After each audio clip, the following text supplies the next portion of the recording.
But especially for younger people, that even 16, if you want to start thinking about your finances, assets up to like 25, before you start having kids and everything, you definitely can save up a good chunk of money.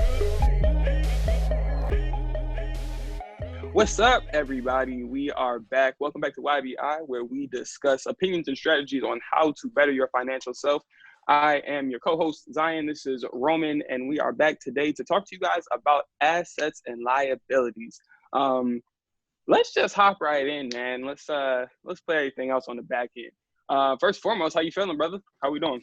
Feeling good. The office is almost set up. We got some things going there, so can't wait for It's a that to pretty get. funky chair that you got there. Is This that is, lion?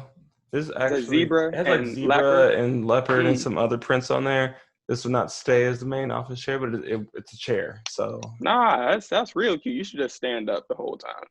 just stand up so everyone can just see the Just chair. just stand up the whole time. Yeah, well, that's what's up. Yeah, get yourself together, man. You know, it is what it is. We're still here. We are still back and getting you guys more information. So, assets and liabilities. This is something that we've talked about before very briefly. We've touched on. You probably heard these terms used very loosely by us, but we felt that it was necessary for you guys to have a base understanding of what it really means, what that really looks like. So that's what we're going to bring to you guys today. Shouldn't take us too long. And then we will be on our way and be back next week. All right. Let's start with some definitions, brother.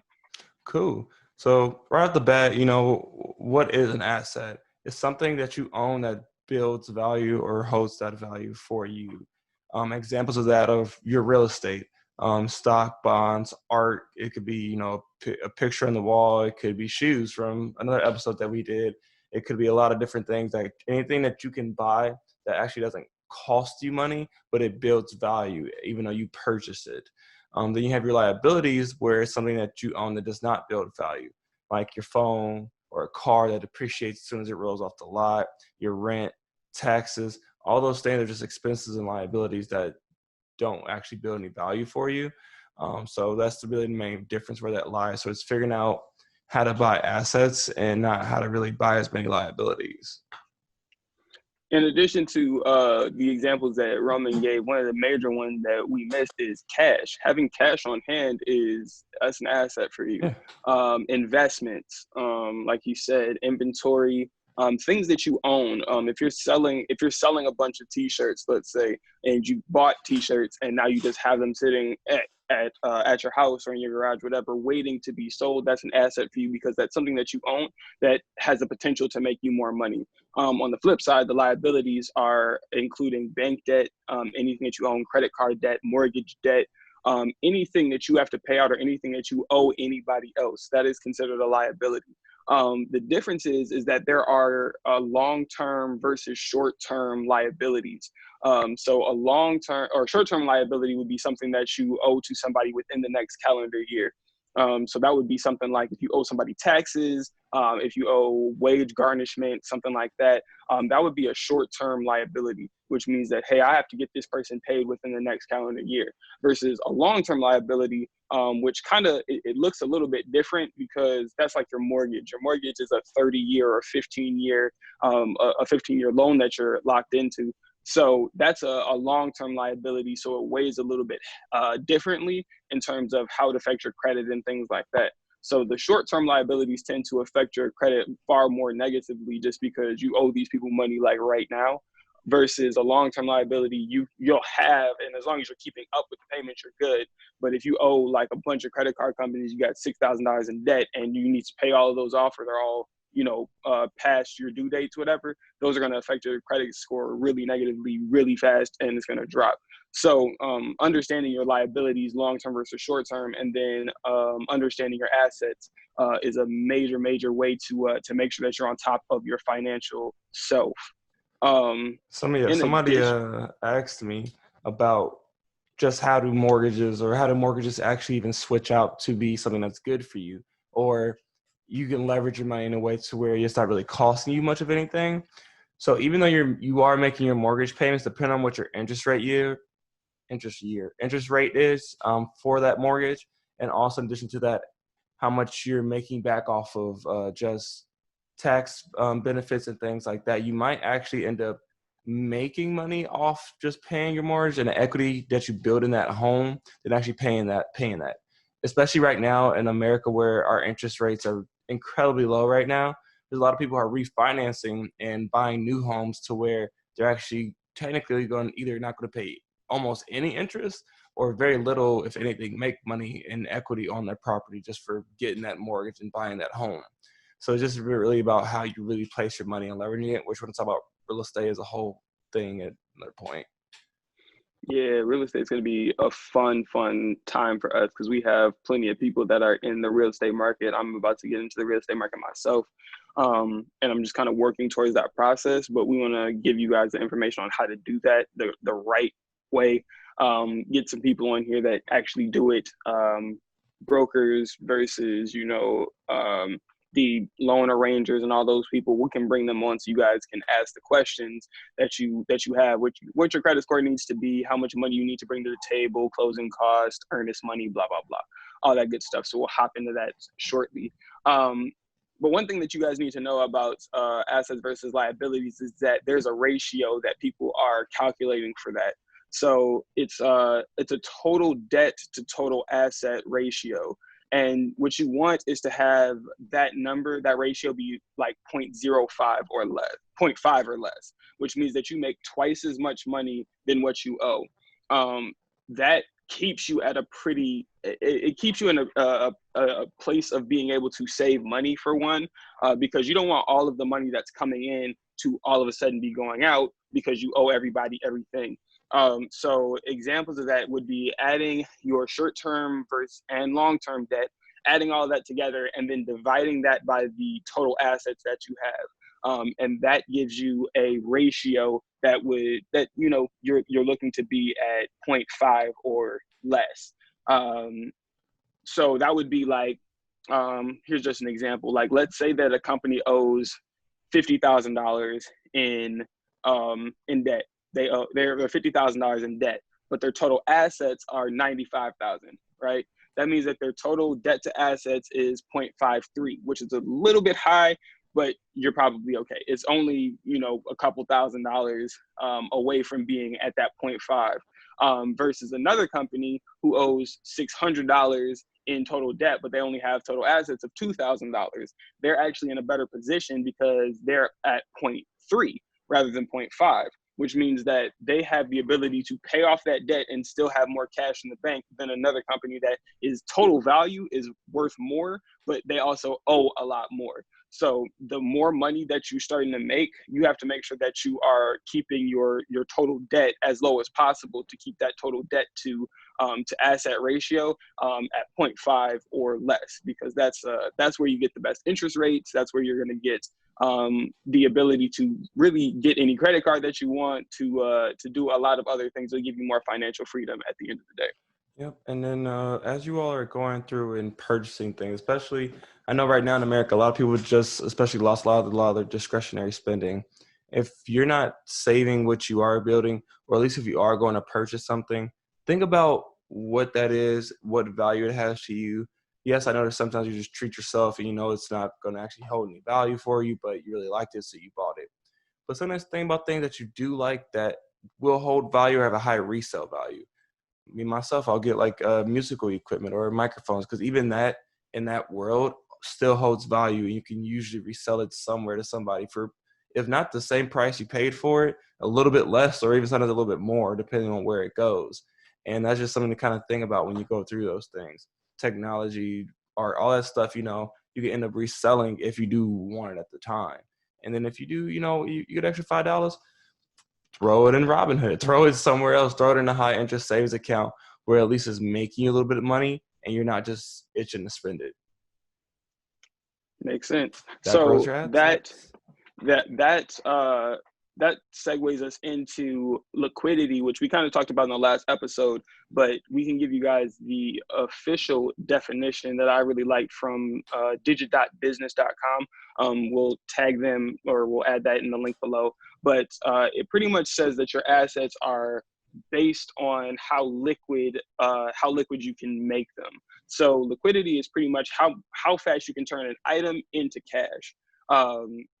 So the more liquid you are, the better, because cash is king at the end of the day. So if you can take something and turn it into cash within a calendar year, it's considered to be a liquid asset.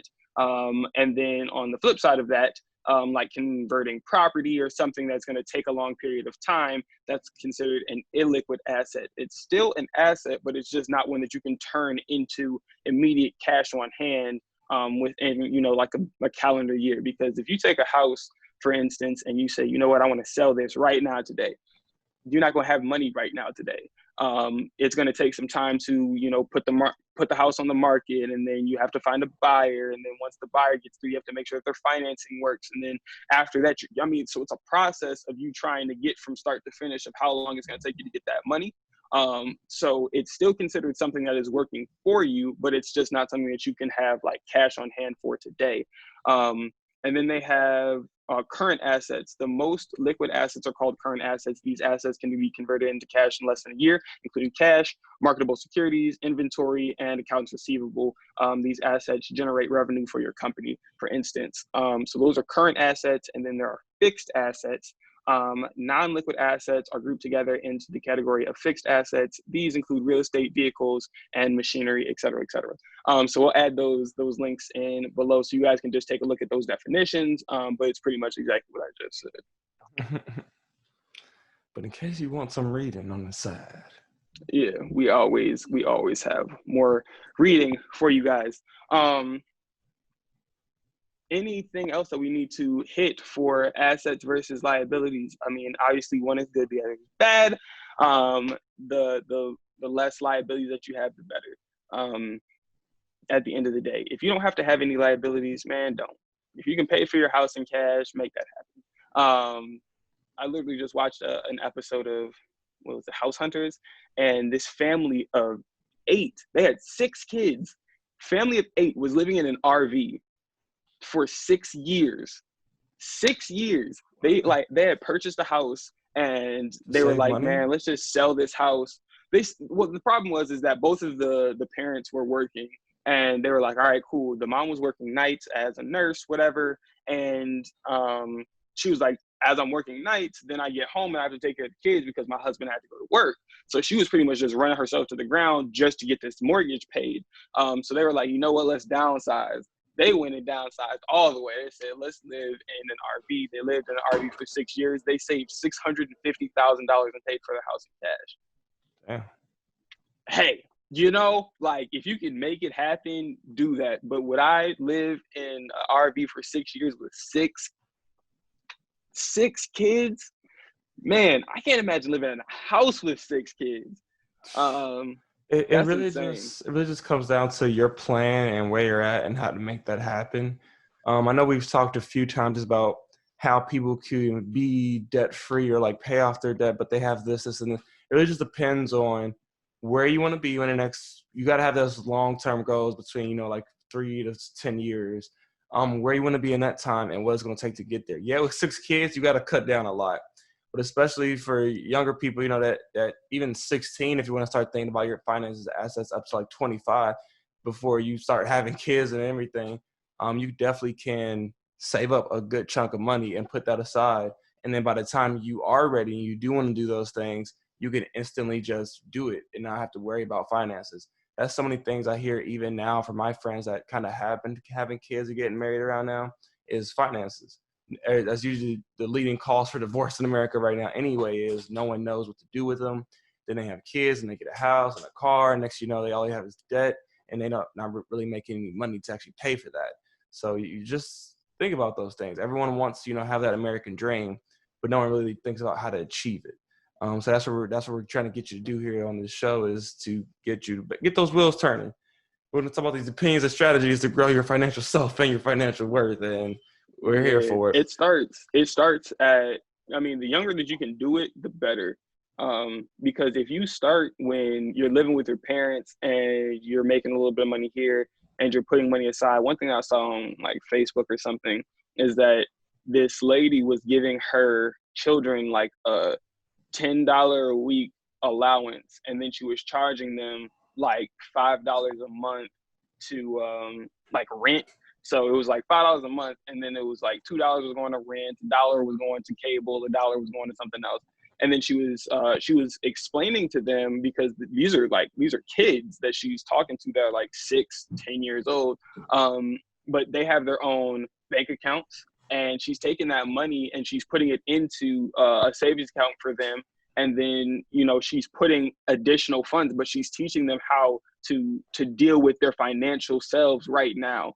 I love that idea. As soon as I have a child or two, I'll be doing that same kind of thing, where I'm going to give them something that they're working for, you know, whether it be for taking out the trash, whatever. They're getting some money, but then they're also understanding that, one, taxes are a thing.